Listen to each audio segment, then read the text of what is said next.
Howdy, everybody. Socialism on roids here. Kryptonite for conservatives.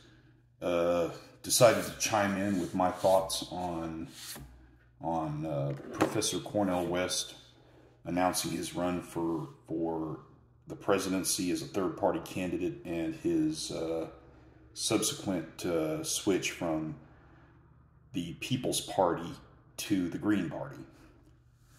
Now, I've come out both against and for the Green Party at various points in my adult political life. You know, it's one of those.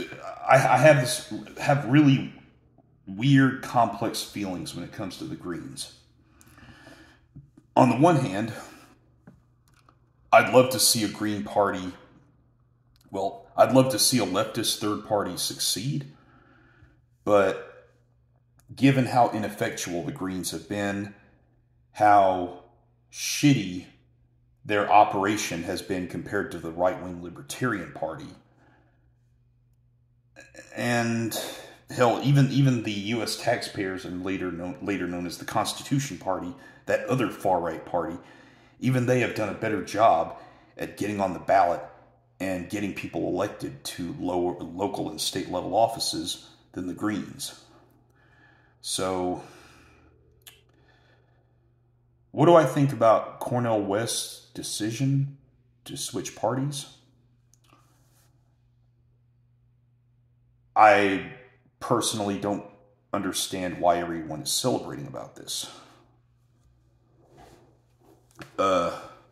He's trading a hive of grifters and crazies for a sideshow. That the Greens have basically become a sideshow, and they have been a sideshow for at least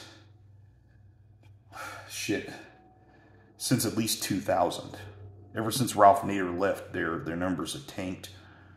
And even though I voted for Howie Hawkins in the presidential election of 2020, and I would do so again in a heartbeat, I've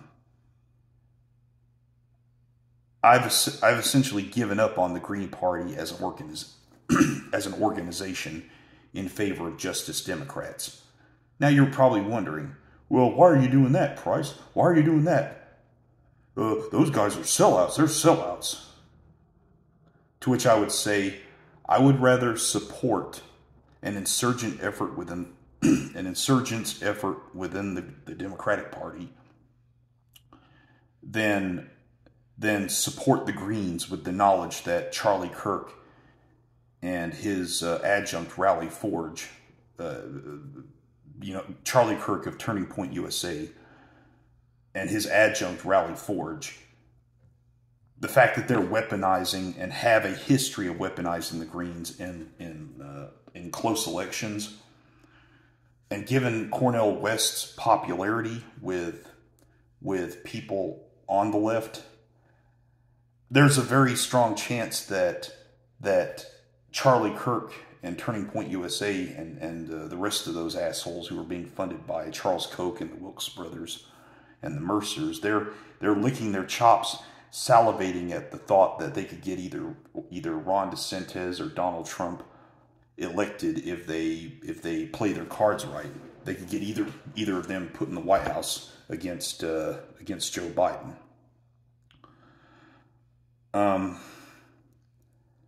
So even though the Dems engaged in legal shenanigans to prevent the Greens from getting on the ballot in 8 states back in 2020, which it was wrong. That was wrong. They reduced our number of options on the ballot. They actively made war on our ability to have more than 2 choices.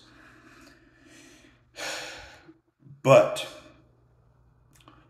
given what we know about Jill Stein and all the shit that she was doing behind the scenes in regards to Russia TV, RT, and the Max Blumenthal crowd and the Gray Zone crowd, and just that whole just hive of scum and villainy who have actively tried to weaponize parts of the left against the left. And given what Charlie Kirk and the rest of his ilk are doing, I think we need to be smarter as opposed to being more quote-unquote principled.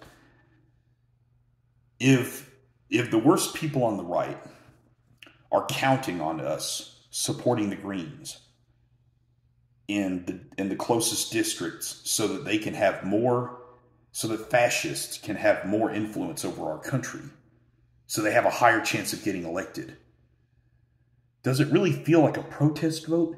Does it really feel like we're keeping our principles if we vote Green?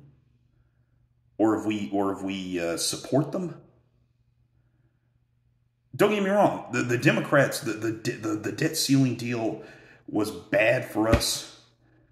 But at the same time, it sort of also had the fascists like Marjorie Taylor Greene, Lauren Boebert, and the rest of them screaming. I think the one thing that could be said about that entire fiasco is that nobody really walked away happy except for the Heritage Foundation and the U.S. Chamber of Commerce crowd. And by nobody, I mean the left didn't walk away happy. The far right certainly didn't walk away happy. None of us really walked away happy with any of this. But I don't know. Sometimes it's one of those weird situations where the fascists not getting what they want doesn't necessarily equate to the left getting what they want either. So I can't really side with the rest of the left, with a large portion of my fellow leftists on the issue. Well, with them on their take concerning the debt ceiling. I'm sort of 50-50 on this one. But I digress. Cornel West, for a moment there, I lost a lot of respect for him because he chose to he chose to launch his campaign with Jimmy Dore's side project. And I guess he was willing to listen to other, to critics and switch his avenue that he was willing to pursue. But the Green Party, looking back, they're not really that much better. And I'm not telling people who to vote for. I'm not. If you want to vote Green, go ahead. I did so in the 2020 elections. I did so in 2016, though I do regret my vote for Jill Stein because of her takes on Ukraine and her anti-vaxxer bullshit. I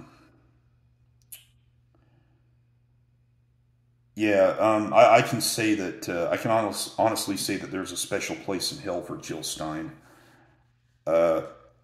Just like there is a special place in hell for Kirsten Sinema after she used the left to get into a position where she could screw us over. And I still believe to this day that Charlie Kirk and Rally Forge, their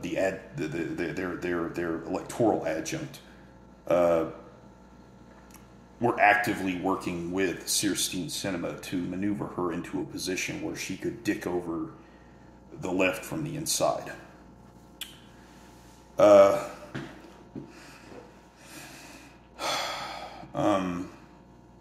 That's all I have to say on the matter.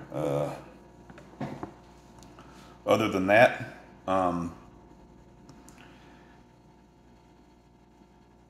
I think we need to focus a lot of energy in this upcoming election on local and state level races. I talked at length about this in a previous video. And while I don't think that voting for Biden is a bad vote, I'm sorry, I can't side with the rest of my boys on this one. we were saying, a lot of us bought into the bullshit about oh, we're not going to have 3 Supreme Court appointments, and you know, and look where that got us. Nah, live and learn, man. Live and learn. Like I said before, a protest vote doesn't do anything to help us. It doesn't really do anything to preserve our feeling of keeping our leftist principles if it leads to the fascists winning. It's not even a protest vote. It's just, you may as well be voting for them anyway. And I hate that. I really, okay. Did I just say I wasn't going to tell people who to vote for? You can see I'm really struggling with this. I'm really struggling to not vote shame people. But there's still a part of me that wants to apply the lessons that we've learned from the past 5 years to this election. I mean, I want to tell people one thing, but my heart says another thing, and I don't know.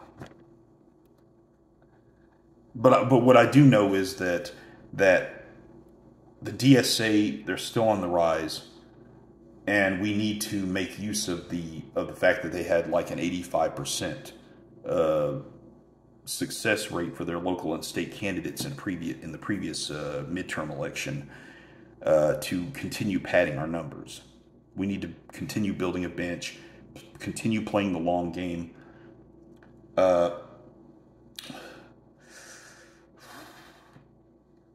But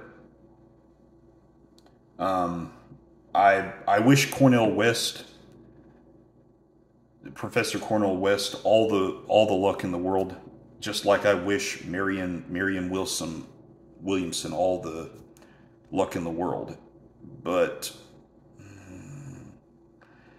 I think we all know how that's going to go. Anyway, peace out.